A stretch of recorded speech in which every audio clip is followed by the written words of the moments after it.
Sometimes, when you travel far enough, you start to notice something. Not about the place, but about the people. And yet, after publishing my film about presence in Antarctica, I kept thinking about something else that the trip revealed. Not about glaciers.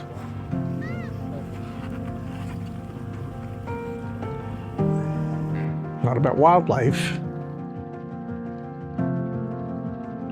But about people.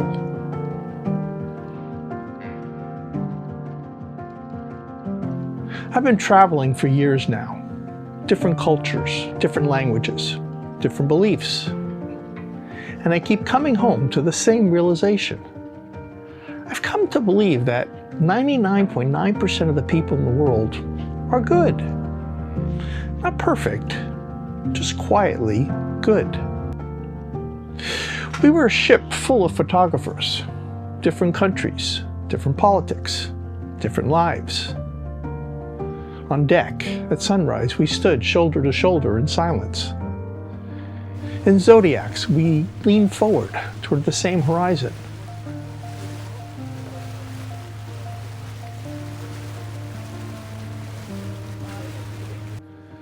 When someone called out, "Whale, off starboard side," we all turned together. Wonder brought vastly different people together, moving in quiet harmony.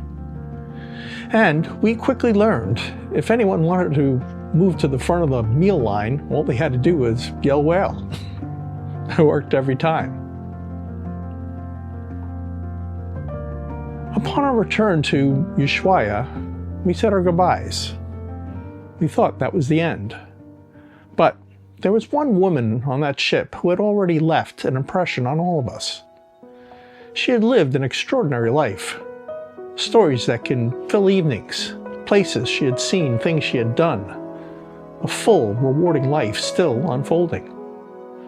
And despite Parkinson's, she chose to come to Antarctica alone. Not as a passenger, but as a photographer. Every day she was out there with her camera, in the wind, in the snow, on the zodiacs. She wasn't watching from inside, she was out on deck, shooting, learning, laughing, fully present. Then someone noticed something. She hadn't made the shuttle for the airport. A message went out in the chat, simple, direct. Within minutes, people scattered across this remote town and began coordinating all at once. Pictures shared, security contacted, information confirmed. No one asked whose responsibility it was. No one hesitated. Because this wasn't about rescuing someone fragile. It was about making sure someone brave made it home. In less than 30 minutes, she was found near the port. Disoriented, alone. And just as she had been supported all week, stepping into zodiacs and across icy decks, these newly formed friends made sure she was safely checked in and escorted home. No applause, no headlines, just a group of strangers who had become something more. It wasn't dramatic. There were no headlines. Just good people with a common goal. Deciding someone special was not going to be left behind.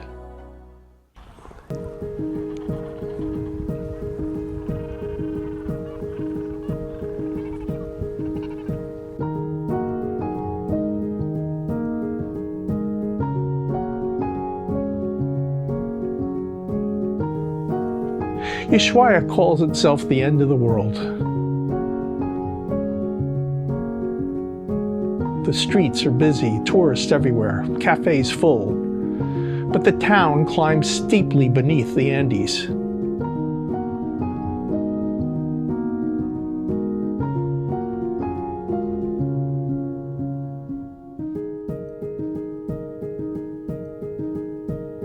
Uneven pavement, stone steps, sloping sidewalks. It's beautiful and a little unforgiving.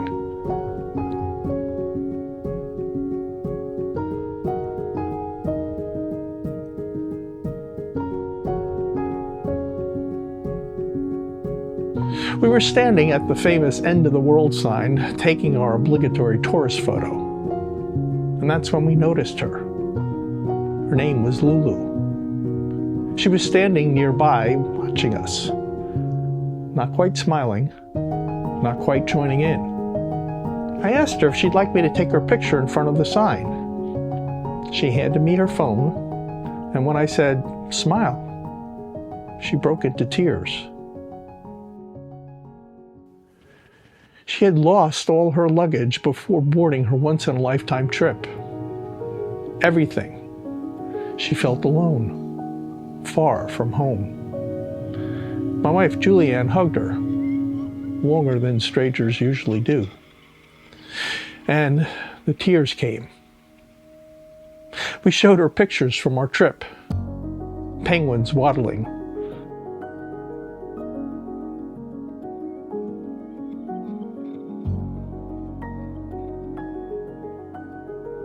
Ice glowing at sunset. We reminded her that things are replaceable. But what she was about to experience, the ice.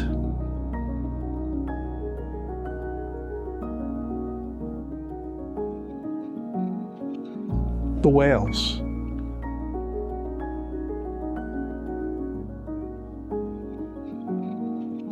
The silence.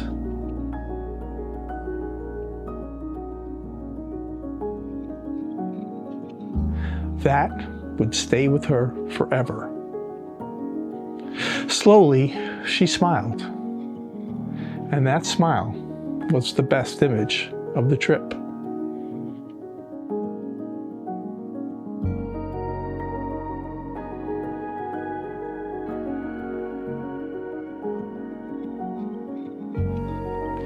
Travel changes the scale of things.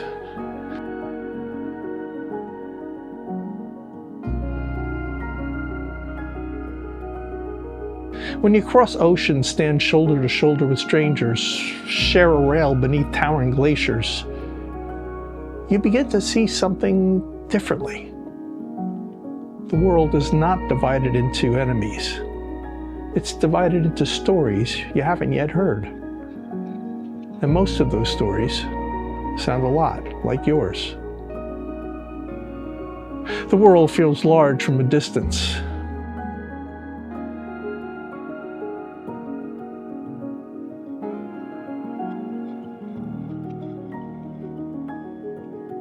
Up close, it feels human. When you travel far enough, you start to see something clearly. Most people aren't trying to harm anyone. They're trying to care for someone. And once you see that, it's hard to unsee.